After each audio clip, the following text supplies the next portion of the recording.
di CMC, Caring Mom Community, channel buat ngobrolin semua hal, ruang untuk berbagi solusi. Halo sahabat CMC, apa kabar semuanya? Mau tanya nih, gimana sekolah di rumahnya? Terutama buat yang punya anak TK dan PAUD ya, gimana? Masih aman? Atau sudah mulai pusing? Atau anak sudah mulai bosen? Atau mulai berantem sama anak? Masalahnya banyak banget ya yang kita hadapin. Sama aku juga punya masalah. Boleh curhat dikit ya di sini ya. Oke. Jadi ini masalah saya. Oh, saya punya masalah juga ya tentang sistem belajar di rumah ini ya. Apa sih masalahnya? Cerita sedikit boleh? Jadi waktu belajar di rumah ini mulai diterapkan, saya merasa 2 minggu pertama ini masih oke ya, karena anaknya kan masih adaptasi dan lain sebagainya, saya masih merasa oke.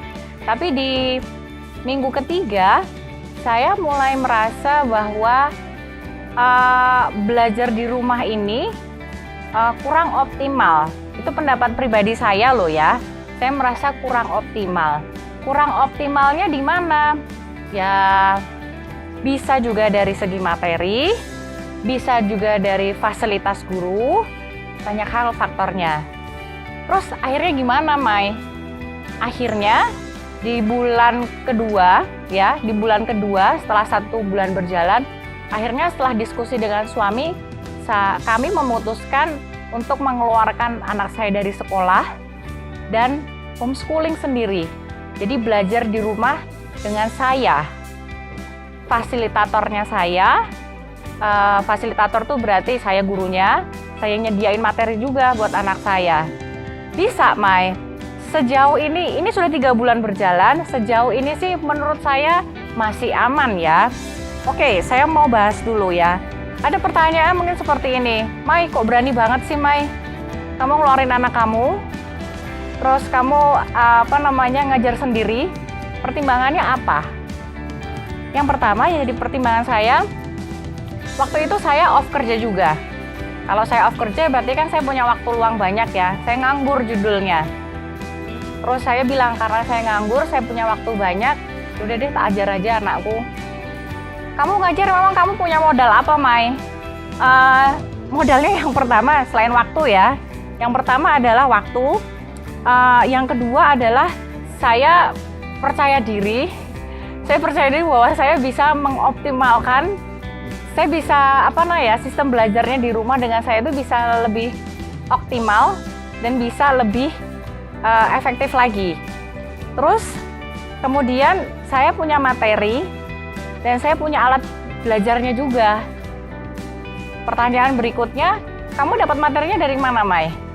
Saya dapat materi itu dari karena saya dulu pernah ikut training online dan online belajar TK dan PAUD, itu saya buka lagi materinya, terus saya pelajarin lagi.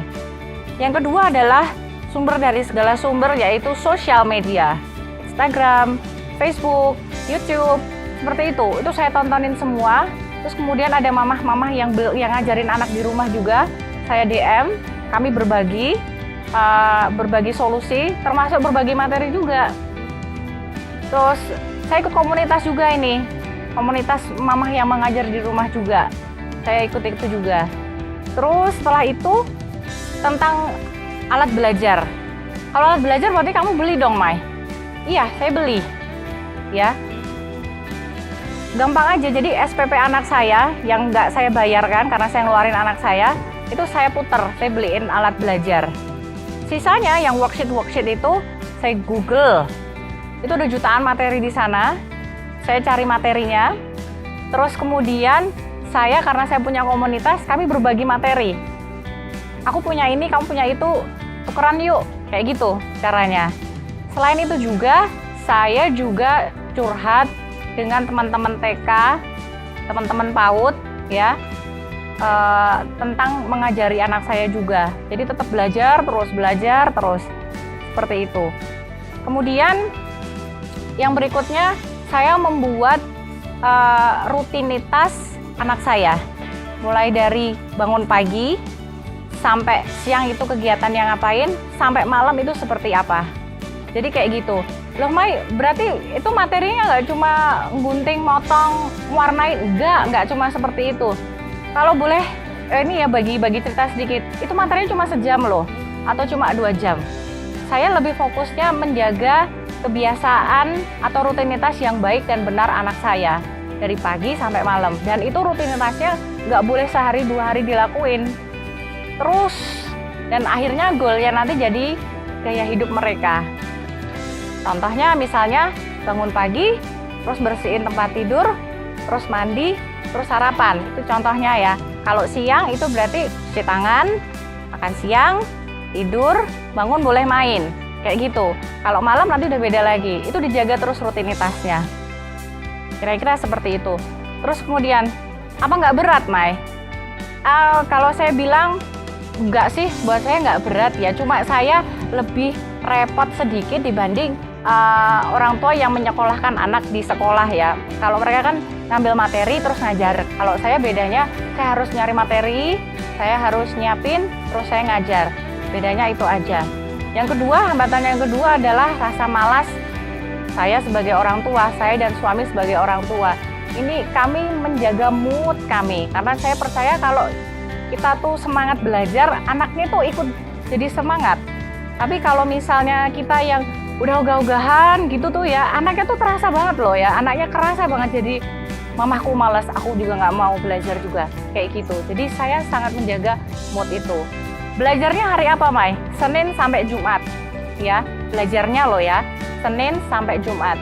Sabtu Minggu itu free time ya, tapi rutinitasnya tetap kami jaga terus, karena goal kami adalah itu jadi life, jadi gaya hidup dia. Kira-kira seperti itu. Nah, itu dia masalah atau curhatan saya ya. Tapi saya yakin di luar sana masalahnya itu yang lebih kompleks, yang lebih banyak, yang lebih aneh pun juga banyak juga. Tapi yang merasa di posisi saya, boleh loh kalau misalnya cocok dipraktekin juga. Tapi kalau nggak cocok sih ya nggak masalah ya. Tapi ini adalah masalah saya, kemudian saya mempunyai solusi seperti itu. Begitu ya sahabat CMC. Jangan lupa subscribe, komen, dan like. Salam untuk keluarga, peluk untuk anak. Salam CMC.